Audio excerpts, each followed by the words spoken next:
Bonjour Françoise, vous êtes connue à Tarbes comme étant une personne qui permet à la ville d'avoir des activités culturelles diverses et variées.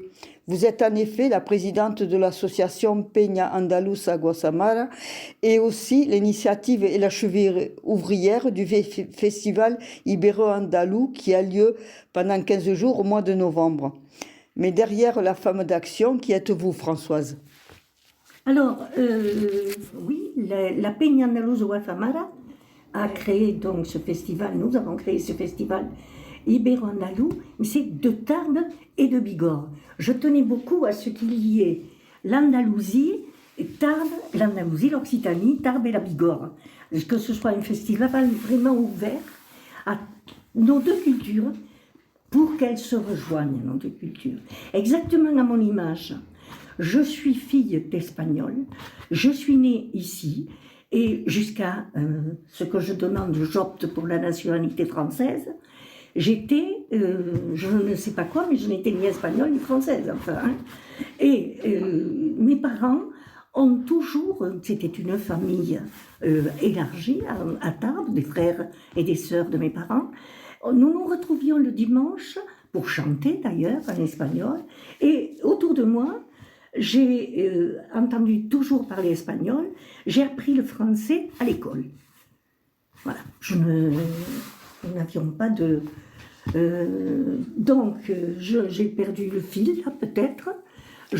Non, mais c'est ça. Donc, si j'ai bien compris, vous avez créé la Peña parce que vous étiez espagnol, vous viviez dans un milieu d'espagnol et l'Espagne était votre culture.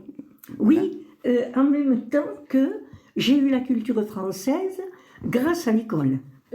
Pour cette association, quand je l'ai créée, tout simplement parce que mon père, à sa mort, bon, tous ces vieux de la famille, finalement, sont morts, et j'ai eu un manque.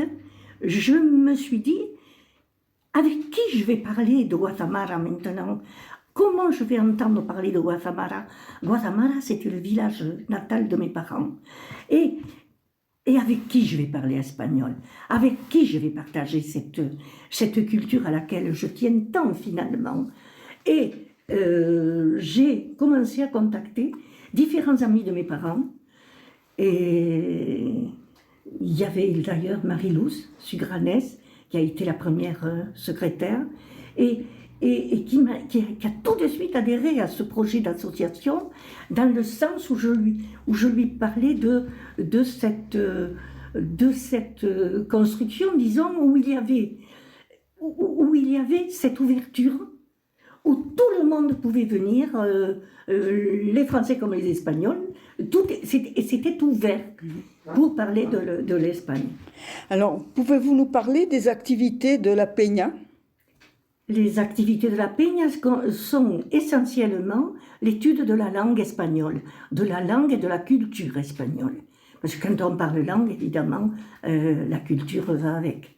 C'était essentiellement, je l'avais fait pour ça, pour rencontrer des personnes qui s'intéressent à ce pays et parler avec eux. Et d'ailleurs, ceux qui y venaient, au début surtout, mais encore maintenant d'ailleurs, sont venus souvent des personnes qui souhaitaient, parce qu'ils allaient en Espagne en voyage, puisque quand tout a été ouvert et ils ont pu voyager, voulaient pouvoir comprendre simplement ce qu'il y avait écrit sur les vitrines ou pouvoir dire 4 mots en espagnol. Et ils étaient très intéressés par l'étude de la langue. Mais je crois aussi que vous apprenez les danses à la Peña. Également, ça c'est venu dans un deuxième temps, où le fait d'approcher cette culture, on l'approche par le chant, par la danse également. Et la danse est très importante. Il y a une danse en Andalousie qui s'appelle la sévillane, qui paraît très facile comme ça, mais qui est assez, comment dire, pas compliqué, comment dire, très structuré. Voilà. Et donc, on a effectivement commencé à faire des stages, à faire venir nous avions commencé d'ailleurs avec une danseuse que j'aime beaucoup, qui est Régine Terret, et c'est elle qui a commencé à donner les premiers cours. Ensuite, grâce à elle, j'ai rencontré Maina Coronado, qui est venue tout au long des années et qui était une danseuse du Ballet National d'Espagne et qui nous a fait des stages, qui est venue pour des spectacles, enfin, voilà. Et là, ça a pris, nous avons fait un petit groupe, pas pour se produire, nous n'avons jamais eu ce but-là, je ne vais pas dire cette prétention, parce que ce que je voulais, encore une fois, c'était que ce soit ouvert à tout le monde, c'est-à-dire l'âge n'a aucune importance, le gabarit n'a aucune importance, on peut être gros, on peut être âgé et aimer danser la sévillane. Voilà. Et je voulais qu'il y ait ça, quoi, dans la peña. Mais il y a aussi un aspect convivial. Vous faites aussi je crois que ça s'appelle des palabras. Voilà. Ce sont des repas que nous avions projeté de faire pour nous retrouver dans un restaurant de la ville de Tarbes, dans un coin, l'un ou l'autre, des restaurants, c'était pas toujours le même, et nous nous retrouvions, le but c'était parler espagnol et se retrouver entre nous pour passer un bon moment. Voilà. Et puis parler, et puis c'était parler espagnol, quoi. On voulait. Et les palabras comidas, ce groupe, ce nom, c'est Georges Sauret qui l'a trouvé. Il a dit son las palabras y las comidas. Et voilà, on les a appelés comme ça.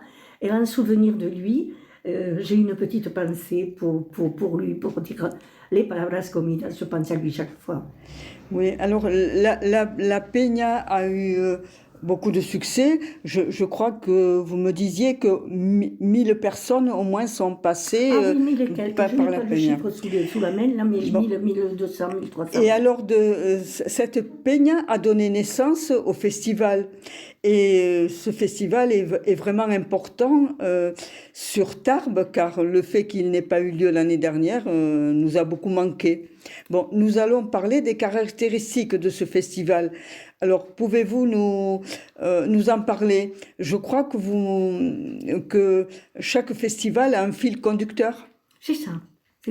Le festival Ibero-Andalou de Tarbes et de Bigorre lorsque nous programmons, nous recherchons les liens entre chaque activité. C'est-à-dire, il y a bien sûr la danse, des ballets, mais il y a également des conférences, du cinéma, des expositions. Les expositions ont une grande place. Une des premières expositions du festival a été une expo à la mairie de Tarbes, d'ailleurs, à l'hôtel de ville, avec les peintres des Amis des Arts que j'avais invités à présenter 4 toiles chacun sur l'Espagne. C'était sur ce thème de l'Espagne. Donc, la peinture, enfin, ou du moins la peinture, la sculpture, l'art a une grande place aussi dans ce festival.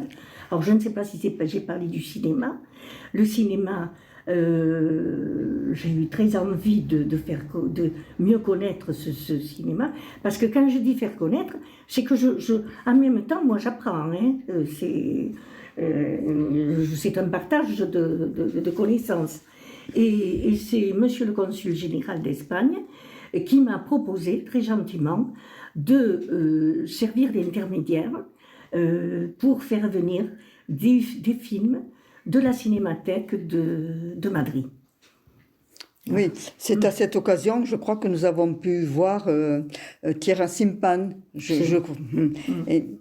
Bon, alors... Viridiana, tu disais tout à l'heure, Viridiana. D'autres, Goya à Bordeaux, enfin, tous les films qui passent. Nous avons eu Saoura également, avec plusieurs films de lui. qui sont venus de la Cinémathèque. Dans ce film, ce festival est très complet. Il y a des conférences, des causeries, de la danse, de la musique et du chant. Pouvez-vous nous parler des partenaires? Alors, les partenaires, grâce auxquels d'ailleurs ce festival existe, et s'est élargi un peu au fil des ans, c'était d'abord Tarbes, bien sûr, la ville qui nous a ouvert les bras en nous aidant. Ça a été merveilleux, l'aide que nous avons toujours de la ville de Tarbes, qui est les salles de spectacle, les services techniques de la ville et qui nous aident à différentes activités. Il y a toujours beaucoup de personnes qui interviennent. Donc la ville de Tarbes est très importante dans ce festival. Et il y a eu aussi au tout début également, la ville de Séméac, qui aussi a accueilli des spectacles, des conférences, des expos. Et tous les ans, ils tiennent vraiment, on tient tous les deux, Séméac et nous, à ce qui est la présence de Séméac dans ce festival. Il y a eu, bien sûr, au fil des ans, des ouvertures dans la région. Et nous avons eu Lourdes également. Alors, s'il n'y a pas une régularité, comme Séméac par exemple, à Lourdes, c'est de temps en temps. Mais on a fait au fil des ans différentes activités, différents spectacles à Lourdes. À Bagnères de Bigorre également, au début nous avions eu plusieurs soirées. Et depuis quelques années, depuis 7, 8 ans, 9 ans, la ville de Sousse s'est associée aussi à ce festival. Et là, c'est aussi régulier. Nous avons une soirée, un spectacle, de la musique généralement, donc à l'église de Sousse. C'est toujours et cette année d'ailleurs, je crois qu'ils feront l'ouverture le 19 novembre. Et qu'est-ce que je... Oui, je disais sur le partenariat, il y a quand même aussi le conservatoire Henri Duparc, qui a fait beaucoup. Je me souviens de l'ancien directeur avec qui je m'entendais très bien, M. Salane, je crois. Nous avions monté des spectacles autour des soirées, des concerts, autour de ce thème de l'Espagne, entre la musique, surtout de la musique classique avec les professeurs du conservatoire, et nous présentons tous les ans des concerts ou des spectacles avec le conservatoire. Et également au début, maintenant c'est un petit peu plus en sommeil, mais nous avons eu un grand partenaire aussi avec le Parvis. Oui, le Parvis, oui, où nous avons pu voir des spectacles comme le spectacle d'Israël Galvan, oui. Là hier Babuena aussi, oui, je pense, oui. Et puis une autre... La Tati. La Tati, c'était au début, je crois que c'était le 3e festival. Oui. Alors, ça avait été monumental, cette soirée avec la Tati. Je pense que vous avez oublié de nous parler du consulat, qui est un partenaire, le consulat espagnol le consulat général d'Espagne, oui. Est aussi un partenaire important pour vous. Hein. Oui, très important. Très important. Oui. Bon, alors, parlez-nous aussi de l'équipe. Alors, l'équipe active de la Peña. D'abord, nous sommes très peu pour faire la programmation parce que il faut qu'il y ait une entente vraiment, on est en symbiose, disons, pour la programmation. on a vraiment, on s'entend parfaitement bien. On est rodé maintenant depuis les années. Et ensuite, et puis il y a la trésorière, bien entendu, qui a un rôle très important dans tout ce qui est finance de ce festival. Et il y a l'équipe qui fait partie d'ailleurs du conseil d'administration et que je vais appeler peut-être les petites mains dont on a tant besoin, qui sont toujours là pour assurer tout le suivi, parce que c'est un gros travail de faire, ne serait-ce que aller porter dans les loges de quoi boire, de quoi manger aux artistes, des choses qui ont l'air d'être des détails, mais qui sont très très importantes. Ce festival a une longévité qui m'a étonnée quand j'ai préparé cette interview. Comment pouvez-vous expliquer cette longévité? Oui, parce que c'est le 33e, je crois, cette année. L'expliquer, je ne sais pas. Je ne sais pas. Je tenais à faire un festival qui ne soit pas un festival basé sur une seule chose, sur de la danse ou sur autre chose, enfin, qui ne soit pas dirigé simplement sur un fil d'année en année. Et là, d'année en année, notre programme change complètement parce que nous prenons souvent un thème et nous suivons autour de ce thème pour les conférences, le cinéma, enfin. Tiens, on parlait Don Quichotte, le thème de Don Quichotte.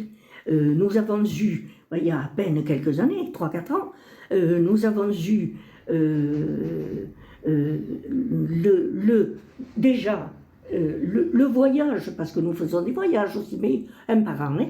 Le voyage était sur les pas de Don Quichotte, où nous avons été visiter sa maison natale et toute la région. Et puis ensuite, nous avions eu cette magnifique exposition de Claude Brugeil à l'Office de tourisme, avec des dessins sublimes de Don Quichotte, également les conférences. Enfin, il y a eu autour de Don Quichotte ce thème qui s'élargit pour qu'il y ait une stabilité, une grande diversité, quoi. Oui, une diversité, oui. Et en même temps, un tissage, quoi, entre les... Oui, hein? oui, je pense que ce festival est particulièrement éclectique et intéresse tout le monde. Bon, oui. Vous êtes aussi artiste, Françoise. Pouvez-vous nous parler de votre passion? Ah, oui, je suis artiste peintre. Il y a aussi très très longtemps que je peins. Je suis allée à l'école des arts où j'ai appris à peindre avec des maîtres comme Demoisy, comme Cambon, comme Mengelatte. Et j'ai beaucoup aimé travailler avec ces professeurs et nous sommes allés beaucoup, ils m'ont amené comme d'autres élèves dans la nature pour m'apprendre à peindre sur le motif et à ne pas avoir peur du regard, ce qui fait que on peut s'installer n'importe où après et on n'a pas peur du regard de ceux qui arrivent derrière pour regarder et commenter ce que vous êtes en train de faire, quand ça vous est égal, ça fait. Et donc ensuite, j'ai exposé quand j'ai eu l'occasion avec les groupes comme ça. Il y avait eu un échange avec Huesca aussi. Une année, nous avions eu l'échange avec, durant le festival justement, une exposition entre le conservatoire et l'office de tourisme sur un groupe de peintres de Huesca, de peintres et de sculpteurs, et le groupe de France, de Tarbes, des Amis des Arts et de quelques autres peintres et artistes. Et le festival, durant ce festival, il y a eu participation des commerçants de Tarbes avec certaines toiles. Ils ont exposé des toiles qui faisaient un peu les points d'accentuation dans la rue Maréchal Foch, rue Bourbon, enfin, certains commerçants qui ont exposé des peintures, voilà. Et il y a 2 ans, ou 3 ans, je ne sais plus, nous avions invité Geneviève Gallego, que tout le monde connaît, je crois, ici, parce qu'elle sculpte, elle a fait des magnifiques expos, elle fait des sculptures magnifiques, elle est connue aussi, elle est allée à Paris récemment, enfin bon, bref, et elle est très appréciée, et moi je l'apprécie particulièrement, et nous l'avions invitée à exposer il y a 2 ans ou 3 ans au Paris. Nous avions toute la salle, donc pour elle, et j'étais très contente de l'inviter, et elle m'a demandé, parce qu'elle aime ma peinture, elle m'a demandé d'exposer avec elle. J'étais un peu réticente parce que, bon, je n'ai pas fait ce festival pour faire passer Cervantes, c'était pas mon truc trop, et puis elle me dit, mais moi je t'invite à exposer avec moi. Alors, c'est ce que nous avons fait finalement, et c'est une expo qui a eu beaucoup de succès. Et c'est en faisant, parce que depuis longtemps, je peins, je dessine, et j'ai fait beaucoup de choses d'Espagne durant mes voyages. Je me souviens d'un voyage avec mon père, où il portait mon matériel d'aquarelle, comme s'il avait porté le Saint-Esprit. Et j'ai fait beaucoup de choses, de paysages surtout, d'Espagne, et c'est un peu ce qui m'a amené à monter cette association. Je ne sais pas, ça a été là aussi comme un chemin, caminante no hay camino, se hace camino al andar, et c'était l'aboutissement, disons, d'un travail qui m'a amené à cette association, parce que pour partager. Et quels sont vos projets? Mes projets pour le festival, alors mes projets pour l'association, c'est que ça reprenne, Seigneur, que ça reprenne cette année, normalement, qu'on puisse se retrouver, parce que tout le monde est privé de ces rencontres qu'il y a toutes les semaines, où nous nous retrouvons pour parler espagnol, échanger, enfin, et pour danser, et pour chanter, parce que nous avons aussi un groupe de chant, parce que nous chantons là aussi pour notre plaisir. Et se retrouver pour échanger tout ça, pour pouvoir encore retrouver le vivre ensemble, quoi. Et puis ensuite, pour le festival, nous avons été obligés de le supprimer l'année dernière. Jusqu'au dernier moment, d'ailleurs, je croyais que nous allions pouvoir le faire. Et puis, la programmation était faite. C'était tout à l'imprimerie. Les couvertures étaient faites. Enfin, bref, beaucoup de travail avait été fait. Et nous avons été obligés d'annuler, de le dire à tous nos artistes. Et j'étais désespérée de devoir dire à nos artistes, eh ben, non, ça ne peut pas se faire. Et cette année, nous avons programmé le programme qui avait été préparé. Nous le reprogrammons cette année avec les mêmes artistes.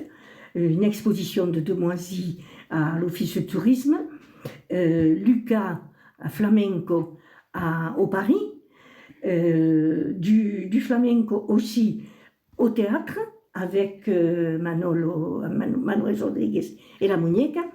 À Sousse, nous avons le groupe de Vuelta a la Fuente, groupe de chant. Et puis nous avons une conférence de José Cubero qui est prévue. J'espérais, on en a parlé de José, d'Iveroc, avec une conférence sur la femme dans la peinture espagnole. Et puis, nous devions avoir l'année dernière un groupe qui venait, un groupe de témoins qui venait d'Angoulême, et c'est par l'intermédiaire de Thierry Rodriguez que je pouvais faire ça, que nous pouvions faire ça. C'est qui projette un film qui est sur le premier train de déportés qui a été dans ces camps allemands. C'était durant la guerre, hein, c'était 40, je sais plus, 40, autour de 40. Et ils sont arrivés. C'est toute cette histoire de ce train qui est parti d'Angoulême, qui est arrivé donc à ce camp, qui n'était pas terminé. Ce sont ces ouvriers espagnols qui ont aidé à le terminer. Et beaucoup ne sont pas revenus, bien sûr, on le sait. Donc, il y avait quelques témoins, que j'ai entendus d'ailleurs il y a 3 ou 4 ans, et je souhaitais faire justement une soirée avec cette programmation, avec ce film et des témoignages. Évidemment que nous avons dû l'annuler l'année dernière, et nous sommes en pourparlers, disons, enfin Thierry devait voir un peu si, parce que les années passent et ces témoins, ben, ils sont vieux. Et donc, pour se déplacer et tout ça, pour venir, c'est difficile, mais peut-être pourrons-nous avoir le film. Parce que c'est une histoire peu connue. Oui, effectivement, je n'en avais jamais entendu parler. Oui. Décidément, Françoise, vous êtes un personnage incontournable dans la vie culturelle tarbaise. Les spectacles, conférences, expositions présentées sont toujours de qualité et font appel à des acteurs des deux côtés des Pyrénées. En effet, vous avez exposé José Lopez, Miguel Maimar, entre autres, mais aussi Jacques Brianti avec son remarquable travail sur la frontière, illustrant cette ida y vuelta qui vous tient tant à cœur. Oui, ida y vuelta a d'ailleurs été un thème d'un festival avec notamment une brillante conférence de José Cubero, rencontre illustrée par les danses des ida y vuelta, qui sont partis d'Andalousie jusqu'en Amérique et qui sont revenus transformés. C'est, je crois, beaucoup à cet échange de cultures qui enrichissent chacun. Merci Françoise.